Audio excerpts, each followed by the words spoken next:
Hey everyone, it's Jessa. Life in a big family means there's never a dull moment, but lately, the rumors have been moving faster than I can keep up with.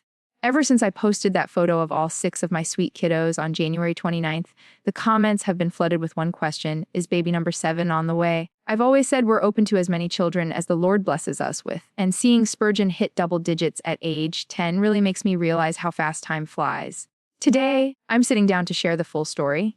Not just about the new baby wall in our house, but about the reality of raising 6 kids, my recent weight loss journey, and the truth behind those pregnancy rumors. From newborn challenges with baby Edward to our plans for the future, I'm opening up like never before. Stick around, because we have a lot to catch up on. I honestly didn't expect a simple family photo to cause such a stir, but I guess that's the internet for you. On January 29th, I decided to share a snap of all 6 of my kids together: Spurgeon, Henry, Ivy, Fern, George, and our newest addition, Edward. The biggest shock for everyone seemed to be Spurgeon. My firstborn is officially 10 years old now. It feels like just yesterday I was bringing him home, and now he's this helpful, bright young man standing tall behind his siblings. In this segment, I want to talk about the bittersweet feeling of watching your oldest grow up while still having a baby in a high chair. People kept commenting on how much George and Fern look like Ben, while the others took after my side of the family. It's so fun to see those personalities emerge. We'll dive into how the dynamics have changed in our house now that we have a tween and a newborn at the same time.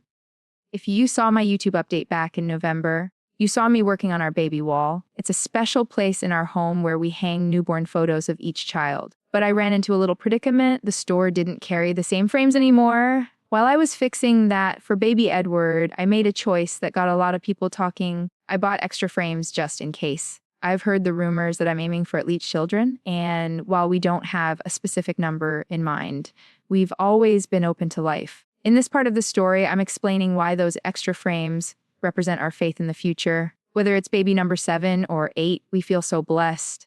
I'll share my thoughts on the cult comments I see online and why I've chosen to embrace the same big family mindset my parents had, even if the world sees it differently. Edward Owen Seewald joined our family on July 26, 2025, and he was a big boy, 10 pounds. I remember the comments calling him a full-grown man because of his size, but being a mom of 6 isn't always social media perfect. Recently, Edward developed a pretty stubborn rash on his head and torso. It was heartbreaking to see him so itchy and uncomfortable. After some research and remembering what Henry went through, I realized it might be a dairy sensitivity, so I made the big sacrifice. I went completely dairy-free. No milk in my coffee, no birthday ice cream. It's been tough, but seeing his skin clear up in just a week made it all worth it. This segment is for all the moms out there dealing with the not so glamorous side of newborn care and the sacrifices we make for our little one's health. After having 6 kids, my body definitely doesn't bounce back the way it used to. I've had to be very intentional lately about my health. As of January 2026, I'm excited to share that I've lost about 15 pounds over the last few months. I'm only about 5 pounds away from my pre-pregnancy weight now, and honestly, it feels so good to hit those goals. But it's not just about the scale, it's about having the energy to keep up with 2-year-old George and 4-year-old Fern while nursing a baby. In this section, I'm going to detail about my workout routine, how I'm managing my diet while being dairy-free for Edward, and how I deal with the pressure to look a certain way after having a large family. It's a journey of grace, not perfection. I've seen the headlines, people saying we're breeding like rabbits, or that I'm just like my parents. It's easy for strangers to look at a number and judge, but they don't see the love and the individual attention each of my children gets. My mom, Michelle, was right there by my side when Edward was born, and seeing her gentle spirit always reminds me of the kind of mother I want to be. She is my golden example. In this segment, I'm addressing the critics directly. I'll talk about why I don't feel trapped by my lifestyle and why I believe motherhood is the highest calling. We'll discuss the importance of patience and kind speech in a house with 8 people, and why the noise of a big family is actually the most beautiful sound I know. One thing I don't talk about enough is how much Ben does for our family behind the scenes. Since finishing his degree at Moody Bible Institute and moving into full-time church ministry, he's busier than ever, but he's always a sweet, patient, and engaged father. When people see a house with 6 kids, they assume I'm doing it all, but Ben is right there in the trenches with me. He is the fun dad, the one who's always wrestling with the boys in the living room or cuddling our baby girls while reading them a story. Even when I'm not recovering from a birth, Ben often takes over the bedtime routine because he knows how much I need that quiet hour to reset.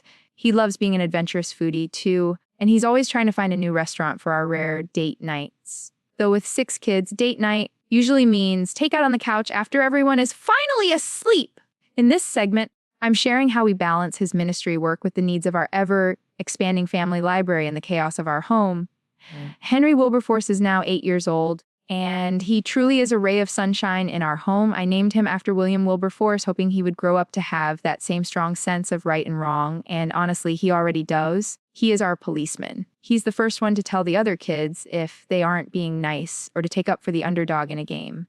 But he also has this incredibly tender side. He adores his sister Ivy and is so gentle and caring with her. Henry is our bold, rambunctious one. He wakes up early and is still going strong by bedtime. You can usually hear him singing at the top of his lungs, at the dinner table, outside playing, or even during his nap.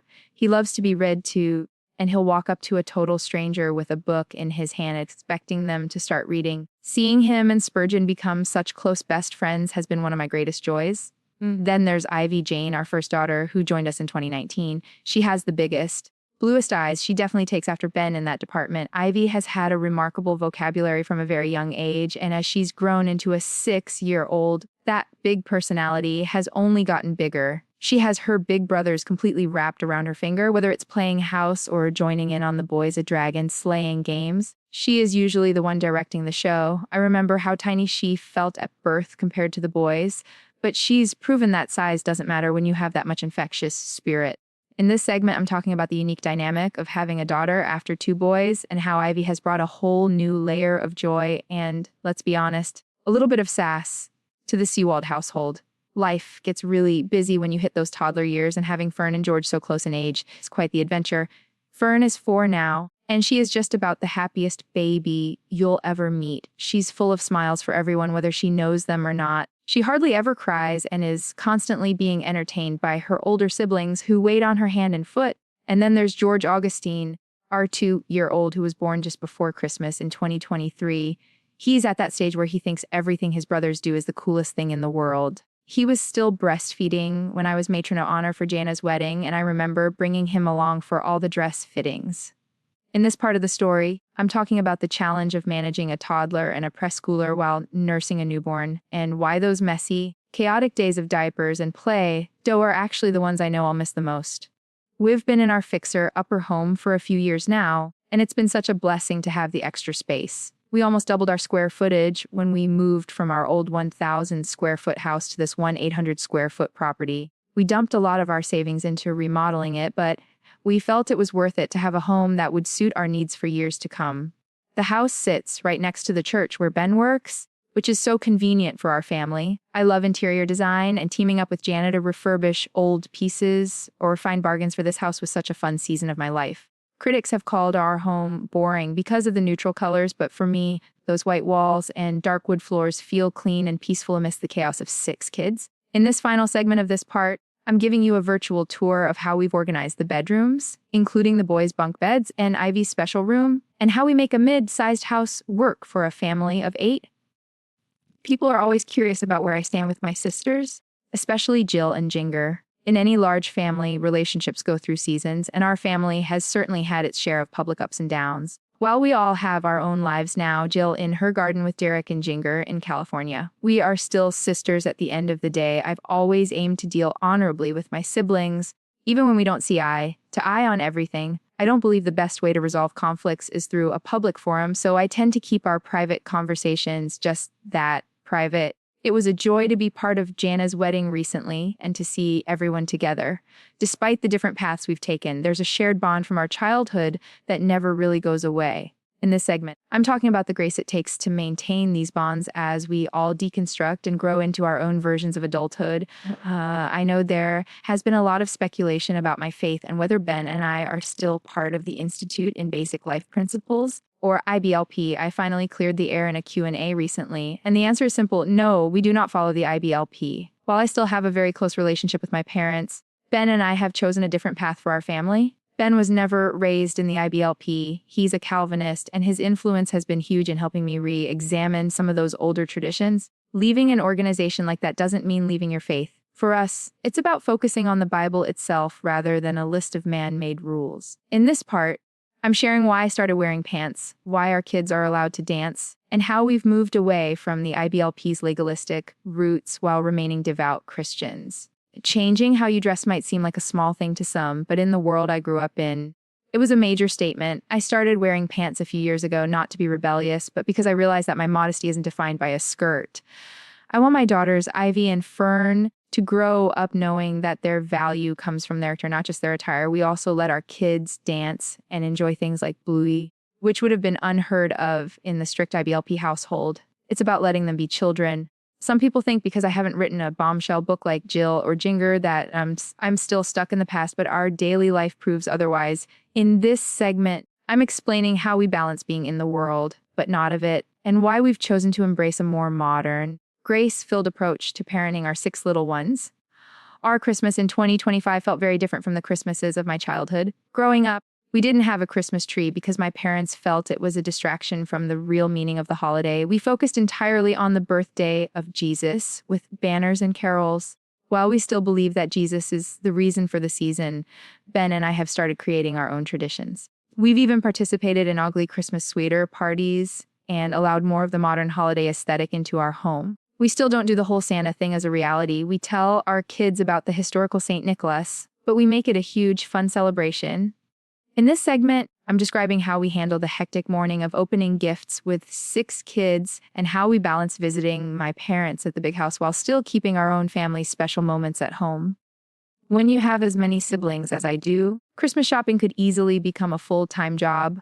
My mom got it down to a science years ago with a name-draw system, and we still often follow that same logic today even as our own families grow. Each child gets a special gift bag filled with their favorite treats, pickles, chips, and beef jerky, which is a tradition I've carried into my own home. I love that my kids get to experience the same excitement of pickle-filled Christmas Eve. We also try to teach them about giving back, often putting together baskets for our neighbors. This part of our story is about maintaining the good parts of my upbringing, the togetherness, the simple joys, and the focus on family while letting go of the things that didn't fit our convictions. It's about building a legacy of love for Spurgeon, Henry, and all their younger siblings. One question I get asked constantly is how I manage homeschooling 6 children without losing my mind. Education has always been a priority in our home, but the way we do it might surprise you. We don't just sit at desks all day. We embrace what I call learning in the rhythm of life. Spurgeon is now 10 and Henry is 8, and they are becoming so independent in their studies. While critics have been vocal about my lack of a teaching degree, I believe that a mother who knows her child's heart is the best person to guide their mind. In this segment, I'm breaking down our 2026 curriculum. We lean heavily into reading aloud, everything from Christian biographies to classic literature. I'll also share how Ben takes the lead on subjects like theology and history. While I focus on the 3 R's and organizing our daily flow, it's about creating a love for learning, not just passing a test.